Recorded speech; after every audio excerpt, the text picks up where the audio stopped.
Hello, viewers. Welcome to the YouTube channel of Life and More. Today we have with us author Jigs Ashar, Jignesh Ashar, right? Yeah, I go with the pen name Jigs Ashar, so Jigs Jig. Ashar, yeah. So Jigs has come out with his new book, The Cabinet Conspiracy, and we'll be talking about the book as well as a little bit about his life and maybe something more. Welcome, Jigs. Thank you so much, Raj. It's a pleasure to be here, and Yeah, same. thank you for hosting me. Yes. Yeah, pleasure is all ours. So we'll begin with the book now, your newly Sure. launched book. So, Sure. what was it that inspired you to write this book, The Cabinet Conspiracy? So actually, Raj, this book has the basic idea of the book, right? Came to me way back in April of 2018. So the book, in a way, Okay. from the germination of the idea till the actual release of the book, has taken a full 5.5 years, right? Uh, so actually, so a bit of I've been a banker throughout my life. Okay, and at that time in 2018, I was working at a very leading multinational bank in India, and on a project on an assignment, I was in Indonesia. So abhi, you are in a foreign land, and there was a weekend. There was nothing to do, and weekend mein, as you would know, right, a lot of leading dailies come out with these supplements and booklets about a certain topic, right? It could be lifestyle, could be some political issue, whatever. So I was one Sunday reading the New York Times, and there was this 40-50 page supplement covering the Belt and Road Initiative of China, which is Okay. also I've referred to in the book and is factually known as the BRI, or sometimes it is referred to as One Belt, One Road, or the Silk Route, etc. Right? So, of course, I had heard about the BRI, but the details I came to know when I was reading that, and the scale at which China is planning the BRI, right? And they started this in 2013 is mind blowing. It's just mind blowing, right? The way they are building a network around the world of highways, roadways, seaways, railways is absolutely phenomenal, right? So at that time, and of course, this was 2018, mind you, so it was pre-COVID, pre-pandemic, and China was not the big villain as it is portrayed now, right, or conceived by the world right now.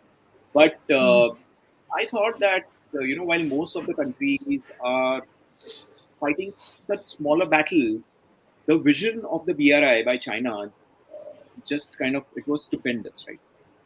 So that was one side, the good side, I would say, right, of economic development and a global scale ambition. The flip side to that is that uh, through the BRI, China was luring a lot of smaller, poorer nations into a debt trap. Okay, so, and again, these are facts. Uh, Even as we speak today, 149 countries have signed up and are a part of the BRI. So what China would do is it would extend a loan to say a poor African nation, and in Asia they've done it with Sri Lanka, they've done it with Pakistan, and they will say, okay, I'm going to help you build a port or some highways, I'll help infra, and you repay me the loan over a period, over a number of times, like a typical loan. But these loans are billions of dollars, right? And China knows fully well that in some time the country is not going to be able to repay the loan. And then what China does is, like we know that if somebody can't repay a home loan, then the banker would Take come over. and take over Yeah. the home. And China would actually not take over a part of the country, but would take it on lease, free lease for 99 years, 200 years. And these would be strategic seaports, etc., right? Where they would either establish a business presence or they would establish a military presence. And they have done it. These are facts. Again, Hambantota port in Sri Lanka, the Yeah. Gwadar port in Pakistan, Zambia, right? Defaulted, of course, it defaulted post COVID, but what led to its default and downfall is the BRI. So this was the slightly sinister side of the BRI. Um, but the key point which led me to write the book is that India, and even as we speak, India has refused to participate in the BRI. Okay, because Yeah. India has seen through the debt trap and they say we don't want to be a part of this. India has publicly opposed the BRI in World Economic Forum, etc., and warned other countries that guys don't do this. Right? So India is, in that sense, a thorn in China's flesh. So then the idea came to me that if how far could China go to get India to sign up for the BRI, right? And for that they needed a prime minister of India who is working with China, right? Uh, Yeah. so that's where the idea came to me, and for that, China would have to get rid of, or in the book, what I have said is they will have to assassinate the Indian prime minister, get someone as the prime minister who is in cahoots with China and will sign the BRI, and China's Yeah. ambition. So this was the basic. Sorry for the long answer, but this was how the idea came to me of the book. No, no, that's an apt thing. I actually wanted to know because the Mahendra Doshi, the name as well as more about it is, are you referring it to Narendra Modi? So, see, the book is set in current times, right? Be it the current political scenario in India. So, the book is set a few months before the general elections in India. And even in reality, India is a few months away from the general elections, right? Yeah. India has refused in reality to sign the BRI. The Indian Prime Minister, Mr. Modi, has publicly condemned the BRI, and so has Mahendra Doshi, who's the Prime Minister in my book, right? So yes, it is very natural for me to get inspired by Mr. Modi, and clearly the readers will also find a lot of similarities Yeah. between the Prime Minister Mahendra Doshi in the cabinet conspiracy with our popular Prime Minister Mr. Modi, right? So that's very natural, partly intentional, but partly also because I couldn't help, because the story had to be real in current times, right? So yes, the short answer is yes. Yeah. So, tell me the process of the book. Like you thought about it and then you decided to write a fictional story, but based on the real events. So, how did That's right. you actually sit and begin that process, and how did you go about it? Because you have to do a lot of your own creative writing also in the process. Yes. So clearly, once I thought that this is the book I want to write, uh, and I knew that the BRI is real, the India-China equations are real, in terms of India opposing the BRI and China pushing it. Um, so the challenge or the excitement in the book was that I wanted to blend real events and real political characters with a fictional story, right? So that's how I started thinking that what are the relevant real events that I can blend in, right? So clearly, if my starting point is, and once the reader reads the book with a brief background to the BRI, then I go straight into the plot, right? So with that, and if the key idea, the plot point is the assassination of the Indian Prime Minister, then there has to be someone who will do the assassination, right? You have to hire a killer. So again, there I thought, why not again use some real events, right? So along with the BRI, then I thought I went back a few years in time where Russian defector Alexander Litvinenko, and this is a real name, I've used the same name in the book because the Russians, I think legally they can't sue me. They may kill me, that's another matter, but uh, so, so I have Alexander Litvinenko, who was actually killed in a very busy restaurant in London by KGB agent Andrei Lugovoy, right? So again, same names. I have reconstructed that entire event. The only thing I have added fictional there is the assassin in my book, which is a lady assassin referred to as M, is an accomplice to Andrei Lugovoy in the killing of Alexander Litvinenko. Right? So that's how then I thought, okay, this can make it very interesting that there is a real event. A lot of readers would have read about Litvinenko's killing. And here I am now introducing the assassin for my book, who's M, who's kind of an understudy to Andrei Lugovoy, right? And has learned the ropes with a Russian killer. So that's how I started developing some ideas and blended in with it. And then one more thing, of course, is around the same time, 3-4 years back, which happened was the killing of Saudi journalist Jamal Khashoggi inside the Saudi consulate in Istanbul, right? So Khashoggi enters the consulate and he never comes out, right? And later it's realized that he was actually killed inside the consulate. So that's also a event that I thought was really interesting, and I have blended that in the book. So So you did a lot of research into the international politics before you actually sat down to write the book, or yes, through the process of writing the book. absolutely. I mean, I had to naturally because the book, if it's going to blend some real events into a fictional story, then the real events have to be uh, researched well. Uh, I had to, so I not only did secondary research, but because my work earlier and I was consulting with the World Bank, so I've traveled across a lot of Asian countries and Europe, etc. So I have friends there. So you get a lot of these anecdotes which are not otherwise published in a newspaper or which you would not have read about it. Right?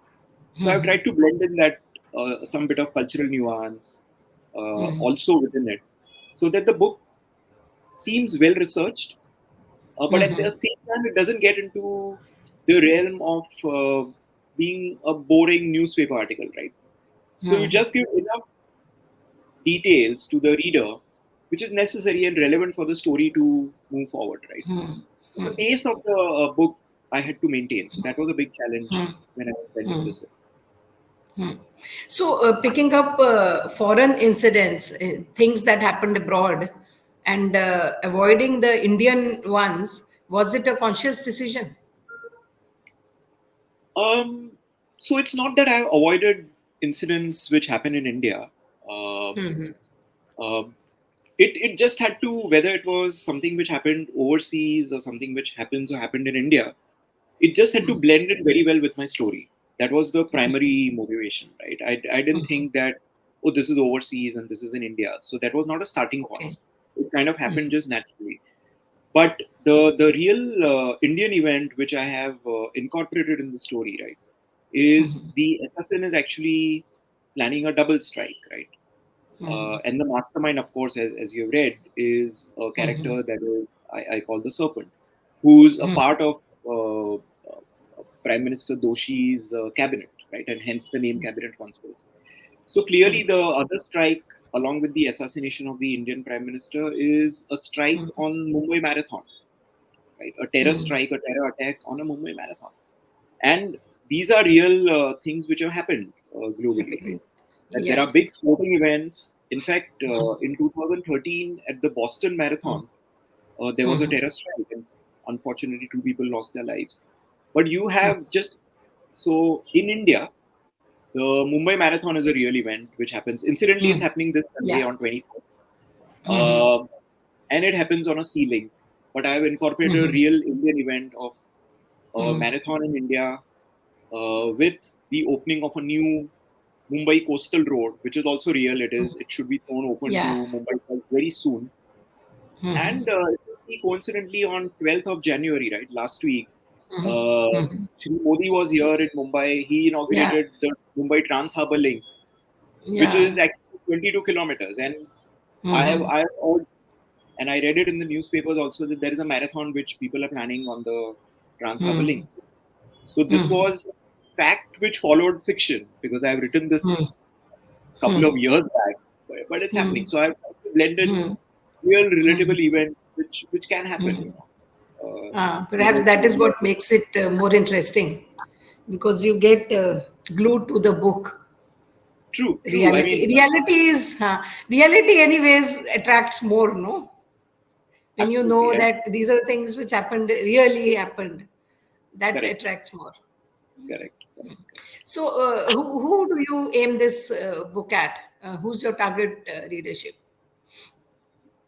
Well, my target readership is on a lighter note, anybody who reads, but clearly people who enjoy thrillers, right? People who enjoy a good, well-written political thriller. And when I say political thriller, it's not getting deep into, say, elections or political nuances. So, for example, if you look at some novels like maybe Shall We Tell the President, right? Then that goes too much into the workings of the U.S. Electoral process. So I've kept a bit out of it. But there are, of course, political characters so who like to read and imagine that, oh, these are so relatable events. This Yeah, character seems to be, ABC, or this one seems to be XYZ, and so relatable. You see them in the news daily, be it political characters or corporate characters, uh, and maybe some, places where you've been to, right? For example, if there is a killing in a restaurant, there is a college where a murder happens. There is a hotel in Delhi where there is the chocolate bomb, which is one of my favorite parts of the story takes place. So people have been to these places, right? And they can say, "Oh, I've been there, and I can relate to it." And what the author is trying to say can actually happen, and I can visualize it better. So anyone who's there, but I've also kept an international audience in mind because there are not only international incidents, but the way I've tried to write it is to give them a flavor of some bit of Indian politics. And anyway, our current prime minister is anyway a hugely popular figure globally, yeah. right? So people can relate to him, people know him. So I think it should be interesting to both national and international audiences. So, is there a like? Are you trying to send a message across that the against the BRI through the book, or Um, what is it? no, I mean my book does not, in that sense, have any message. It's a pure thriller. It's a pure entertainer.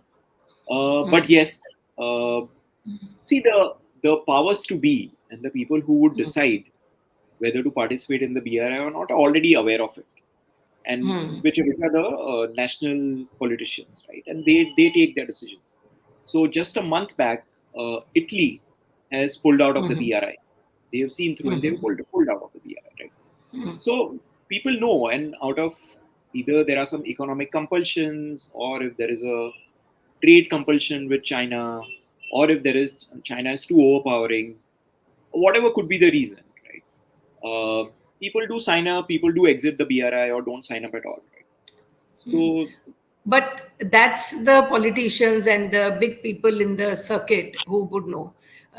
I think, sir, for the common man, maybe you and I know a little more than common man. But as a common man, lot of times they don't know what is happening, and there's a lot of misinformation also that happens, and then right, people get swayed by that. This, they might think that India is wrong in pulling out of it, and it is not behaving well with the neighbor and all that. So I don't you think that such books also help the common man understand definitely, definitely. things Yes, that from happen behind the scenes? yes, no, certainly from that point of view, certainly it does provide the nuances of the BRI, or as you rightly said, there could be some readers who may not even know what the BRI is. Yeah, And I mean, exactly. before I started writing, I had just heard about it, so it's not very common knowledge. So certainly for them to understand the BRI, like incidentally, to your point, a friend of mine told me after reading the book, and she said that, Jigs, I read the book and now I know so much more about world politics, which is happening, the political tensions which are there. So thank you for that. So yes, clearly, I mean, if in an entertaining way people can know what's going around, then why not? Yeah, yeah, such books help. I certainly hope so. Yeah, they do. So, is there any particular portion, any particular chapter in the book that you just enjoyed writing, and also a particular part that was very tough writing? Um, See, honestly, of course, it's my story. I enjoyed writing every word of it, and I would be lying if I said I didn't. But there are obviously some parts, when I was plotting the book and I knew that this thing will occur here, um, which I was really looking forward to writing, and eagerly awaiting feedback on that specific things. Was one of them was about the chocolate bomb, and so the chocolate bomb also is based on a real incident, which actually didn't happen. So the Nazis during the Second World War, right, had actually designed a chocolate bomb, and they intended to kill the English Prime Minister Winston Churchill with it. They were planning to Okay. assassinate Winston Churchill, Okay. but they aborted the mission before it could get accomplished, right? And then I Okay. thought, I this is fascinating, and I Hmm. just then I went into a lot of research around how the chocolate bomb can be detonated and what is the IED that is used, etc. And then I incorporated that in the killing of one of the characters, one of the politicians in the book, right? So that was something I really enjoyed writing. Um, what was tough for me to write was the climax was a bit tough uh, because I had so many threads which were there in the story, and I had to kind of bring them logically All concluding together. in a satisfying manner.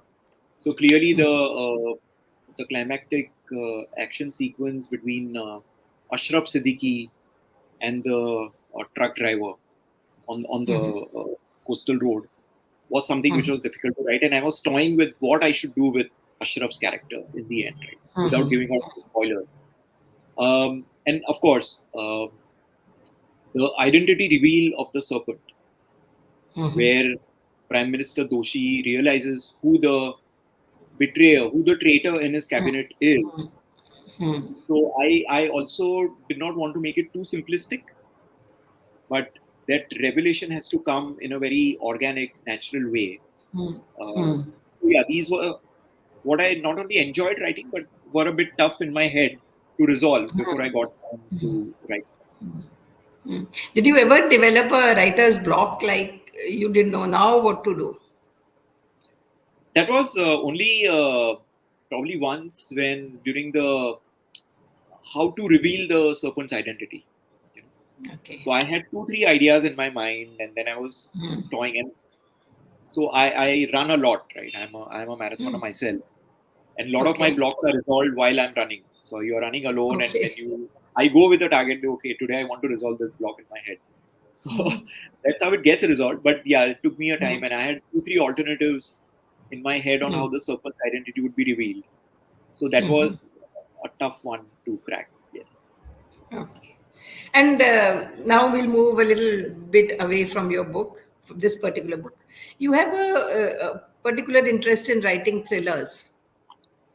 You tend Yes, to write thrillers more. that's right. So, keeping one book, doesn't it get repetitive anytime, or don't you get stuck? Because when you have different genres, then it is, I feel it is a bit easier to write because you're moving away from one thing and then entirely new thing you're picking up. But churning out thriller after thriller after thriller, how do you manage that? So one, Raj, is that I've grown up reading thrillers. I mean, of course, I've read non-thrillers as well, but I would say 90-95% of the books I've read have been thrillers, and that's what I've enjoyed reading. I've grown up reading, and so one natural course for me that when I started pursuing writing in a more serious manner was that let me write in a genre that I enjoy reading, which is thrillers. Right, it came naturally. Uh, Second, this is my third book, The Cabinet Conspiracy. Before that, it's Yeah. Insomnia and A Brutal And Hand. These are the brutal thrillers. hand, yeah. Hmm. I'm writing 3 more. All 3 are thrillers. Okay. 2 of which Simultaneously, you thought of the so plot or you begin writing? no. So one book, which is a true crime thriller, is ready. Right. Okay. I will Okay. just space out the release by 4, 5 months, Okay. 6 months after the cabinet Okay. conspiracy. So that's Mm-hmm. ready. All three are commissioned by leading publishers, of course. A Okay. second one is I'm kind of 20-30% into the writing. And Mm-hmm. another one where I have the plot and the chapter summaries already written, and I will get to it uh, after which That's is my sixth book. So I'm that's kind of going. remarkable. So I'm kind of fully, from a Hmm. writing point of view, fully tied up till mid of Hmm. 2025, I guess. If I look at a release every Okay. 6. Okay. So you told me that you were a banker earlier. I So was into how that. did this? Yeah. So how did the switch happen? When was it that you decided now it is enough with the numbers and now I'll go with the words? So yeah, I joined banking in 1999. Hmm. I was with leading multinationals till 2018. In 2018, I moved out and joined the World Bank, which is still in the banking sphere, right? So yes, still I'm a banker in that sense. Um, I think it started in sometime in 2017, and when I was in town, and actually all thanks to my wife, um, he somehow felt that I can write well, you know, Okay. um, and I would kind of brush it aside. I mean, I thought everybody can write such things, And she said, no, you must write a book. And Acha. she figured out some creative writing course for me through some friend that it's very close to your office. It's in the evening after office, and it's a 9-week course. Why don't you just give it a shot, right? And I went there, and that's where every week there was a different 2-hour session. So something would be on the plot, then on dialogues, then on fiction, non-fiction, etc. And the professor there was very encouraging, and she, because we had to keep making submissions of short stories and stuff. So she said, Jigs, you know what? I see something. Don't give it up. Pursue this. And so a lot of coincidence after coincidence. Around the same time, there was this Times of India national writing competition called Write India. So it was in its second season.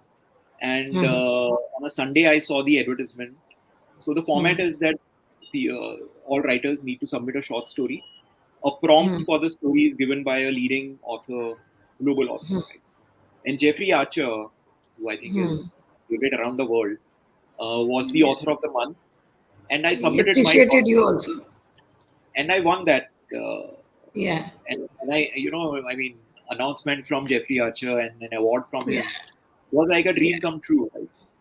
And then reading that book, India's best-selling author Ravi Subramanian reached out to me saying, "Hey Jigs, I read this thriller short story of yours. I liked it, and I am actually going to present new authors, debut authors, who want to write thrillers. So, do you want to write thrillers with me?" I said, yeah, why not? I mean, And so things just happened, fortunately for me, and I got the writing break thanks to Jeffrey Big break. Archer who recognized me, and thanks to Ravi who gave me the break. So that's how Yeah. my writing So journey do began. yeah. So do you think that these creative courses like you did are important, or many people say that a writer, like an artist, is inborn thing. It comes from, it's an innate thing. I think it's a mix of both. How much do the okay I think it's a mix of okay both, Raj. And while the book itself, right, is a work of art, right, and that's what the author or the artist presents to the world, that this is my creative output, right? But writing it is a lot of science is there in the writing. So method? there is a method, and of course there are writers who are so spontaneous who just think of a plot and get on their laptop and start writing, and the story flows out. And they are blessed, they are gifted. But for someone like me, it's a process. So anyway, I'm very structured and organized as a person as well. So for me, it is more of a science. It's a process. Of course, it starts with a creative thought, which is artistic and imaginative. But then I have to use a lot of process and science to take it to its final art form, which is the novel. So yeah, it's a mix of both for me. So tell us your writing schedule. Maybe a day in your life. So I don't write every day. Unfortunately, I wish I could write every day. So, but I don't write every day. Uh, Ah, but I can write. But I think about my book and the next chapter that I'm going to write continuously. Right. So it's always with me. So in my head, I know exactly what I have to write. And in any case, when I design the plot, I'm the old-fashioned guy, so I would put pen on paper and write down characters. Then I would actually write down what happens in every chapter, right? And then I would actually on the computer write 4 5 lines summary about every chapter. So I okay. know that if I'm writing chapter 13, I know what exactly happens in chapter 13. So I'm thinking about it, and then I get to writing. But there's no specific time that I need to write or a specific desk in my house where I have to write. ऐसा कुछ नहीं है. I can write anywhere. The challenge is for me to sit down somewhere and start writing. That's the challenge. Okay. Okay. So you structure the book first. Like you structure it like I have to write 10 chapters and this each chapter will have broadly this particular thing. And then you begin the process. Exactly. So, in fact, not only the first 10 chapters, if my book has 43 chapters, for example, right, I will have the 43 chapters summaries written beforehand. Ready. Okay. And they are, and I know exactly what happens in every chapter. Right? And so the story is Okay. already there in a summarized form with me on my computer before I start writing the detailed chapter. Okay. Okay. So do you think that in these days of internet where everything is available on the net and youngsters they are more happy with their iPads and all, books matter? They Books are, sell? unfortunately, the readership is dwindling. There's no shying away from that fact, right? Unfortunately, youngsters today are hooked onto OTT, and because content is so readily available to them, and it's a as they say, it's a head down generation, right? Everybody's just in their phone with their heads down. So it's difficult to get new young readers. The growth of that is certainly going down. Uh, Even for people in my generation, my age group, right? They also have so many options to spend their time. Right? So yes, readership is certainly going down. Uh, the good thing is, so there are two good developments where writers should not so everything is not kind of all gloomy and dull. So one is the advent of digital media. So people, so 80% of book sales today happen on a digital platform like a Kindle, Okay. and there are Okay. 20% which is physical. So yes, then there is accessibility is kind of increased Yeah. of digital Yeah. readership. So that's one, and the second is it's like a circle, right? So with the advent of OTT and so many TV shows and news stories, already we read and we see that there is a dearth of good content, right? So clearly, good writers, good stories will always find demand and the space to be adapted either only as a book or a book and something on the screen, etc. So yes, these two opportunities are there. Finally, we have to move with the times and adapt ourselves to what's happening in the market, right? So being aware of that is important, I think. So at the end, it is the content that matters. Absolutely, absolutely. Content is what matters, because otherwise, be it a show, be it a book, if people don't like the first few pages or don't like the blurb behind or the a 4 5 line summary of the movie that you are trying to watch, nobody's going to kind of They'll watch it. not. Yeah. Yeah. Yeah. So that, So, what are your other interests apart from writing? What do you um, like doing in your free time if you get some free time from no, no, your I busy always get banking? free time. I always get free Or, time. So, acha. so that's Okay. whenever lot of friends or people tell me I'm so busy, I don't have time, which one has to always make time. One has to always move around schedules and find time and flexibility.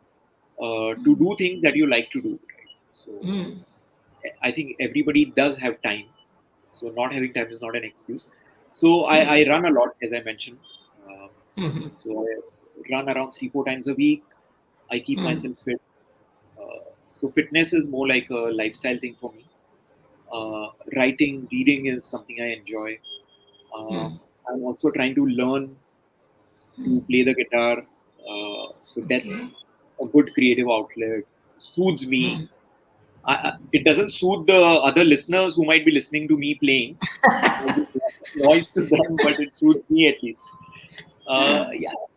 So, one line which has stayed with me, which is like my mantra for living, is I want an extraordinary, ordinary life.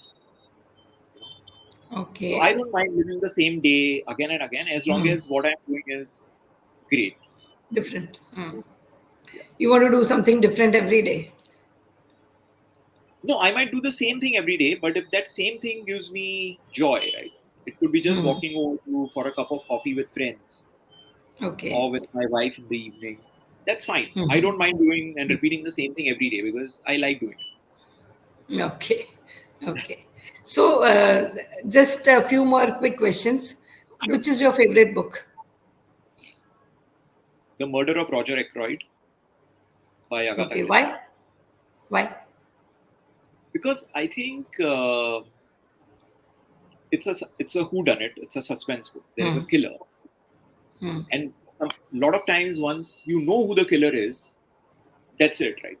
But I have reread the book so many times because the twist in the end, and at the expense of wings, the book is narrated in first person, right? And the narrator is the killer. Okay. Okay. And the way it is brought about, it's just fabulous, and you would just go back reading again and again. Oh, what did I miss? How did the writer trick me here? It's just fabulous. So I just love reading. Okay. And who's your favorite author? Oh, there are naming one would be an injustice, I think, but definitely Jeffrey Archer, Frederick Okay. Fawcett, and Agatha Christie. Okay. And a book you wish you had written? Uh, the Devil's Alternative. The Devil's Alternative is again a political thriller by Frederick Fawcett. Uh, Super thriller, but the way he's also captured the international politics and the tension is fabulous. Okay.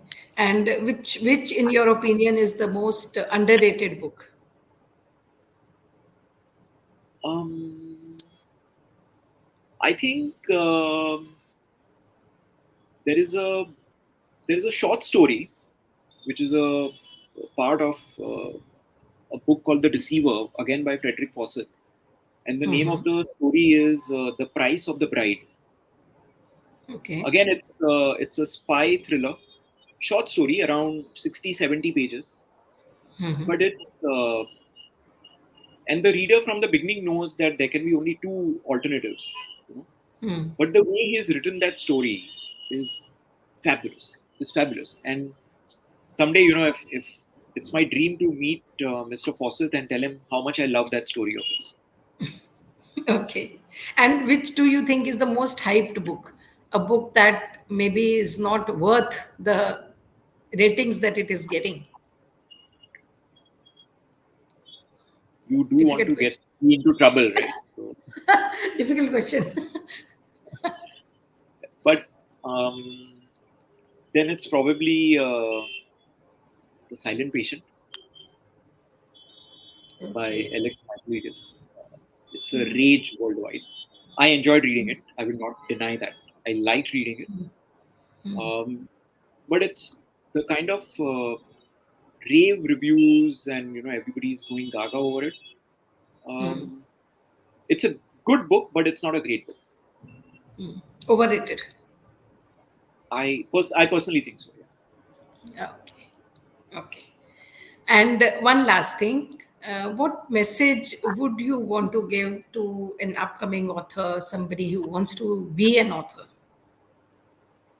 Um, well, one is there is no age to start writing. So, like, of course, I'm not. I don't consider myself a great author or a very well established author as of now. But I started writing when I was 46. But if they take the example of J.K. Rowling, right, who wrote the Harry Potter series, she started writing when she was 51 or 52. So one, there is no age, right? Whatever age, life stage you are in, please put that pen to paper, right? Write 5 minutes every day. Write on anything, right? Whatever the first word comes to your mind, write something. Um, and that's a journey that you have to just start. And of course, as I mentioned earlier, there's nothing like I don't have time. You will always find time to pursue writing if that is your passion. Management is the issue. Yeah, I mean there are 24 hours in a Managing day. time. Yeah. Yeah, one can always Managing find time is an, yeah. Yeah. I think so. Okay. Yeah. So thank you so much, Jigs, for talking to us. It was a pleasure talking to you. And I Thank you, wish you Raj. all the best for your all the three upcoming books and maybe more after that. Certainly, certainly. These are just the three that I have in pipeline right now. But thank you, Raj, for hosting me and inviting me over. Yeah. It was such a Yeah. pleasure speaking with you, and I look forward to Yes. more interactions with you. Thank you. Yeah, sure. Thank you. Have a good day. You too. Thank you. Bye bye. Yeah. Bye.